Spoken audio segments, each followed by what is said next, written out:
Raíces del plexo braquial. Vamos a comentar un poco sobre los triángulos del cuello y también algo de neuroanatomía. Espero te guste. Sobre las raíces comienza su libro diciendo que cerca de su origen reciben a los ramos comunicantes grises del tronco simpático. Esto lleva fibras postganglionares simpáticas a las raíces para distribuirse en la periferia. Vamos a revisar estos conceptos nuevos.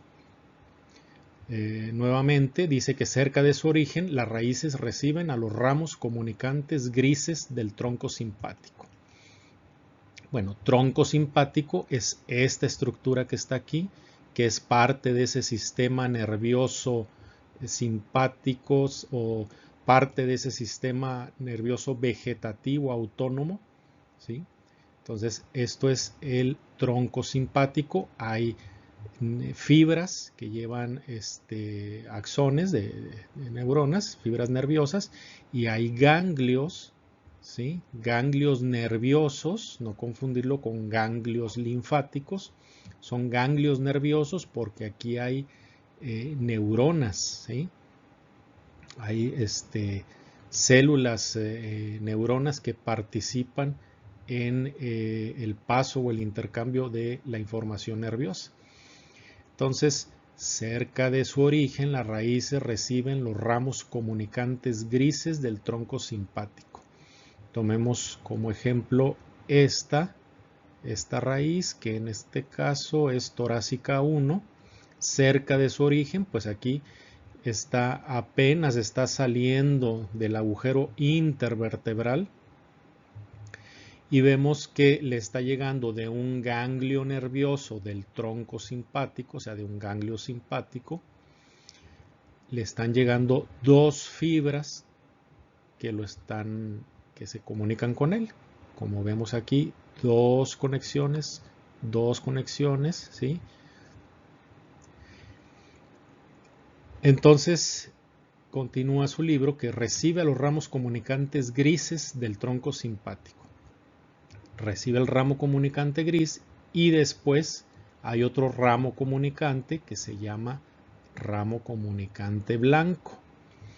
Si lo vemos aquí en el esquema, tenemos, este es el nervio espinal, aquí se está originando su raíz anterior, su raíz posterior, con su ganglio de la raíz posterior, se une para formar el nervio espinal, y muy cerca de su origen, de aquí donde ya se convierte en un nervio espinal, va a recibir el ramo comunicante gris, que es esta estructura, y después está el ramo comunicante blanco.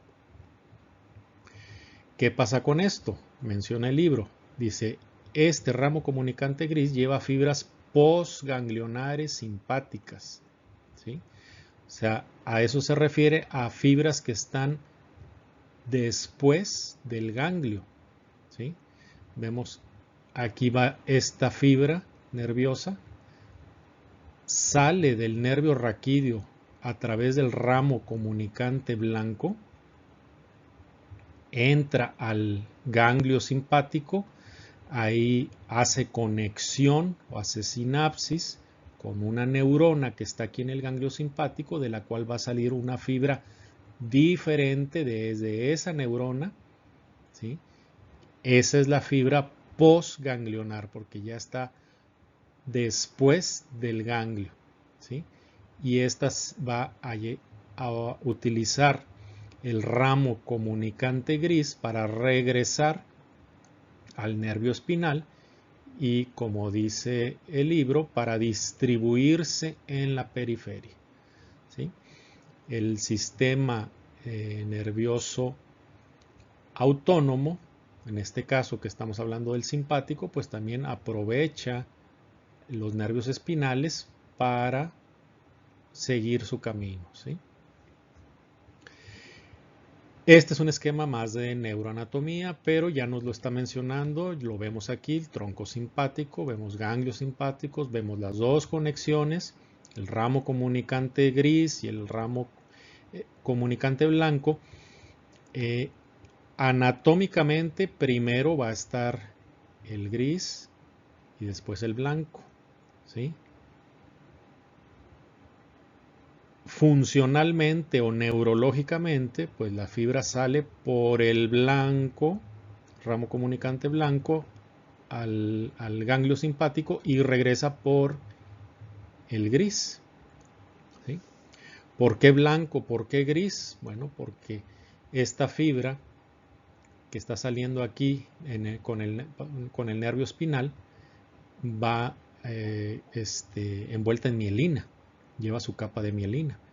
Por eso da un aspecto blanco realmente al hacer una disección. Y en cambio la fibra postganglionar ya no lleva mielina, por eso es gris. Ya no tiene esa capa de mielina, esa capa blanca que la envuelve, por eso entonces tiene un aspecto más grisáceo y se le llama ramo comunicante gris. Entonces la fibra nerviosa sale del nervio por medio del ramo comunicante blanco, llega al ganglio simpático, hace sinapsis. La fibra postganglionar, esta sería entonces preganglionar, antes de la sinapsis en el ganglio, y la fibra postganglionar, la que está después de la sinapsis. ¿Sí? Entonces la preganglionar deja el nervio espinal por medio del ramo comunicante blanco, todavía trae mielina, hace sinapsis en el ganglio simpático y la fibra postganglionar, que ya no trae mielina, utiliza el ramo comunicante gris para regresar al nervio espinal y entonces sí distribuirse, ¿sí? O sea, esto es nada más salir, ganglio y regresar, ¿sí? Que sería el nivel más sencillo.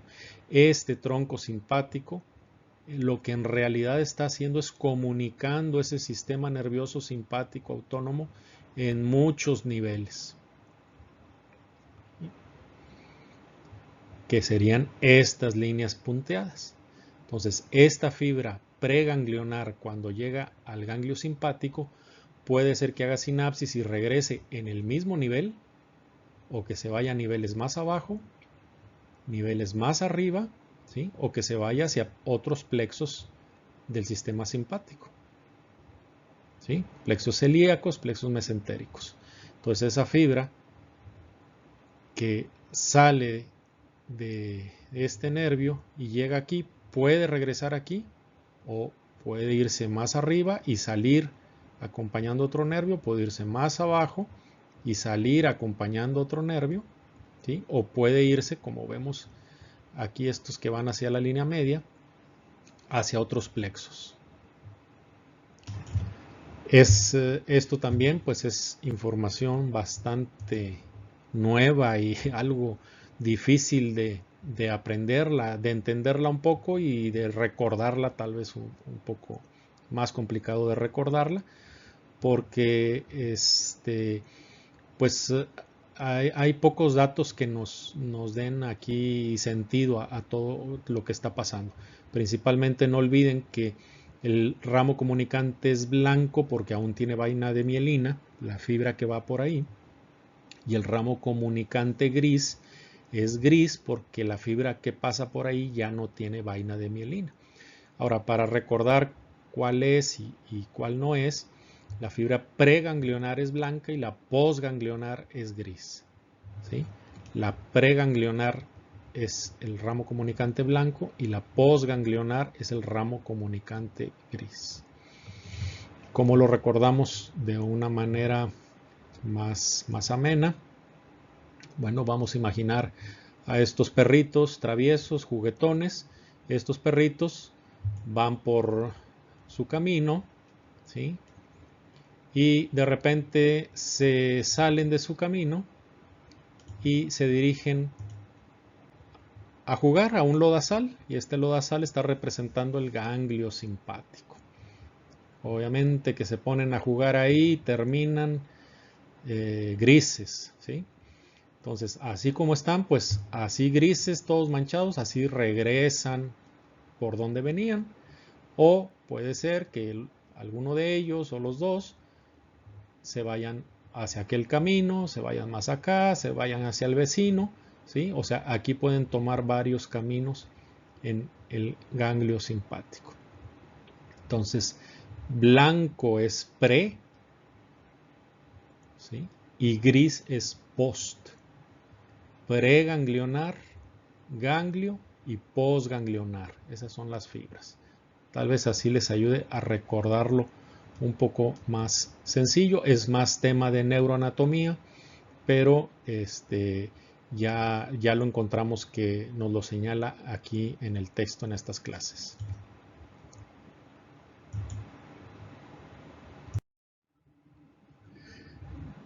Continúa su libro diciendo que las raíces y los troncos pasan al triángulo posterior del cuello. Ya habíamos mencionado el triángulo posterior del cuello, entonces aprovechamos que nos lo mencionan nuevamente para colocar algunas imágenes. Aquí tenemos el triángulo anterior del cuello, toda esta parte anterior, y el triángulo posterior del cuello. Ambos están separados por el músculo esternocleidomastoideo, que también ya habíamos hablado de estas referencias. Triángulo anterior, que se comunica el triángulo anterior de un lado con el del otro lado, están prácticamente juntos formando un gran triángulo anterior. Y el triángulo posterior, que está uno a cada lado, posterior o por detrás del músculo esternocleidomastoideo y por delante o anterior al trapecio. Entre el trapecio y el esternocleidomastoideo, trapecio y esternocleidomastoideo, vamos a tener el triángulo posterior, ¿sí? Si recuerdan, como una referencia de estos músculos que están limitando al triángulo posterior, pues estos dos músculos están inervados por el mismo nervio, ¿sí? El trapecio y el esternocleidomastoideo por un par craneal, el 11º par craneal. ¿Sí? Nos ayuda también a recordarlo. Mencionábamos la base del triángulo posterior del cuello cuando hablábamos de las comunicaciones que había de la región posterior de la escápula, ¿sí? Y mencionábamos de una de esas comunicaciones que era la base del triángulo posterior con la región posterior de la escápula. Si recuerdan, esa comunicación es el agujero supraescapular. Y aquí tenemos una proyección superficial. Músculo, aquí se puede observar la silueta del esternocleidomastoideo. Aquí estaría el músculo trapecio y aquí la clavícula, que sería su otro límite de este triángulo.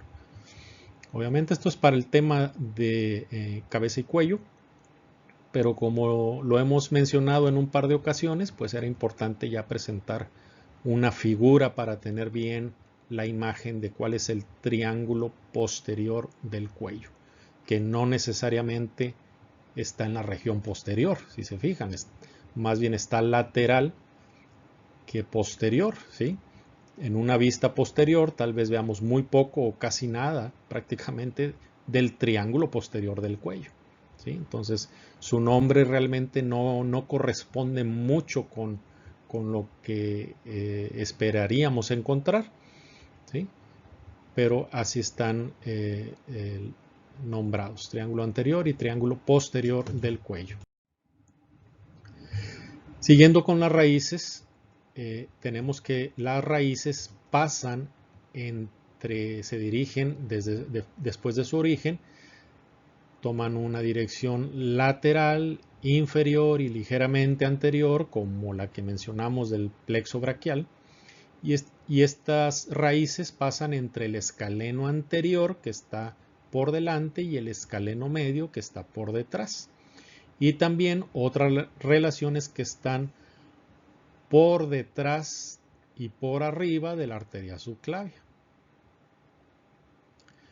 Vemos aquí también ganglios simpáticos, ¿sí? Recuerdan, este es el ganglio estrellado. Lo mencionamos al hablar de la sexta cervical, ¿sí? Bueno, vean esta figura. Vean esta figura. De este lado, vamos a ver este lado, tenemos el escaleno anterior, luego el escaleno medio y por último alcanzamos a ver una parte del escaleno posterior. ¿Sí? Entonces vemos que entre el escaleno anterior y el escaleno medio, por ahí se están asomando o están saliendo las estructuras nerviosas. Acá en este lado se está cortando el escaleno anterior para poder observar mejor esta porción del plexo braquial. ¿Sí? Entonces son referencias importantes de las raíces entre los músculos escalenos anterior y medio, y las raíces están por arriba de la subclavia, ¿sí? Por arriba y por detrás. O podemos decir también que la arteria subclavia está por delante del plano donde están ubicados el origen de las raíces del plexo braquial. Entonces, al hablar de las raíces, pues es muy sencillo, ¿sí? No tienen mayor complicación. Entonces pasamos a los ramos de las raíces, ¿sí? Entonces estos son ramos terminales de las raíces y tenemos que dan pequeños ramos segmentarios anteriores de cervical 5, 6, 7 y 8 que va a los músculos del cuello. Son ramos cortos, pequeños, porque van únicamente a los músculos que se encuentran aquí adyacentes, como por ejemplo el escaleno anterior, el escaleno medio, el escaleno posterior y algunos otros, ¿no? El largo del cuello, etcétera. O sea, cuando vimos músculos del dorso, de los músculos profundos del dorso, pues mencionamos también que algunos de ellos estaban inervados por ramos directos de las raíces, ¿sí? Que son estos que estamos mencionando en este caso. Aparte de esos, tenemos que pues no están aquí en este diagrama. Aquí pudiéramos agregar un pequeño ramo terminal en C5, C6, C7 y C8 hacia los músculos, ¿sí? De la zona. Tenemos ahora el nervio dorsal de la escápula, que es uno de los ramos terminales de las raíces. Este nervio dorsal de la escápula ya lo conocemos, de C5, de la raíz C5, de aquí se va a originar, toma una dirección posterior y a veces perfora el escaleno medio, y aquí lo estamos viendo muy atinadamente. Aquí el artista está marcando cómo perfora al escaleno medio. Quedamos que este era el escaleno medio, aquí está el escaleno anterior. Entonces perfora a veces al escaleno medio y va por el borde medial de la escápula, ¿sí? Aquí lo tenemos. Este es el nervio dorsal de la escápula, ¿sí? Que ya lo hemos visto. Este va a inervar a los romboides, al romboides menor y al romboides mayor. Pasa profundamente a ellos, o sea, va por su cara adherido a la cara profunda de los romboides y ahí aprovecha para darles inervación. Va acompañado de la rama profunda de la arteria cervical transversa, ¿sí? Y vean cómo el nervio dorsal de la escápula envía un ramo para el músculo elevador de la escápula. Vean cómo aquí sale este filete nervioso para este músculo que es el elevador de la escápula, ¿sí? Entonces aquí en esta imagen pues estamos viendo la inervación del nervio dorsal de la escápula, ¿sí? Es muy sencillo de recordar y aquí estamos señalando su origen como C5, pero estos músculos están inervados también por otros segmentos, por C3, por C4, ¿sí? Aparte del nervio dorsal de la escápula. Otra de sus ramas terminales o de sus ramos de las raíces es el nervio torácico largo, que también ya lo conocemos bastante bien. El nervio torácico largo, como se muestra aquí en el diagrama, se va a originar con participaciones de C5, C6 y C7. Aquí se forma nervio torácico largo. Este va descendiendo, como lo vemos aquí, miren, es este que está aquí. Aquí tiene C5, C6, C7 y aquí lo vemos al nervio torácico largo. Va descendiendo por el cuello, entra en la axila, entra por el vértice de la axila. Recuerdan que mencionamos algo en relación a eso, y pasa por la pared medial o se sitúa en la pared medial de la axila, ¿sí? Y va por la cara anterior o cara superficial del serrato anterior o serrato mayor, ¿sí? Al cual va a inervar. El nervio torácico largo le va a dar inervación al serrato anterior y aquí lo vemos, ¿sí? Todo esto es el nervio torácico largo, por eso el nombre, y lo vemos que conforme pasa sobre las digitaciones del músculo serrato anterior, pues va soltando filetes que lo van inervando a cada uno de ellos. ¿Sí? Ese es el nervio torácico largo. Por último tenemos al nervio frénico.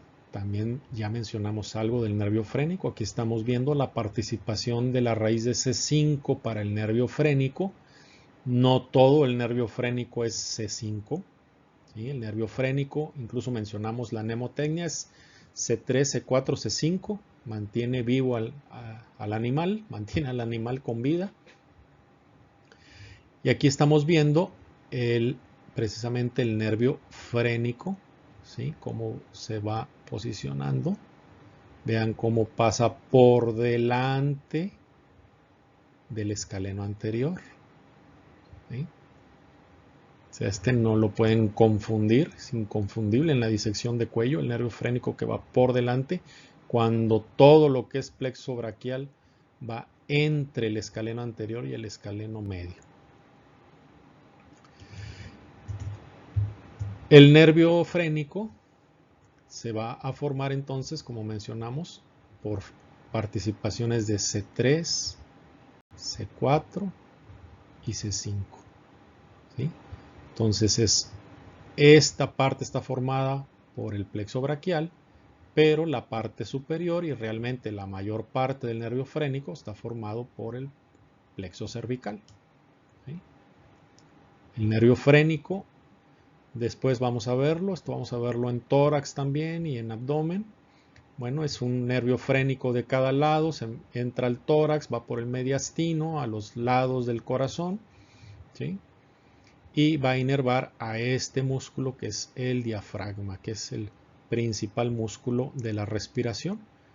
Por eso mencionamos también al hablar de las lesiones de las vértebras, que las lesiones que están por arriba del origen del nervio frénico, ¿sí? Secciones medulares en C2, C3, ¿sí? Suelen ser mortales porque paralizan al diafragma, que es el músculo de la respiración. ¿Sí?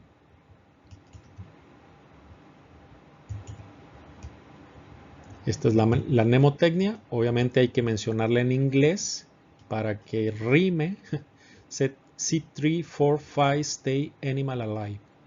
Hay una canción también, algo pegajosa, creo que es de Fiebre del Sábado por la Noche, donde le cambian la letra por esta frase en inglés.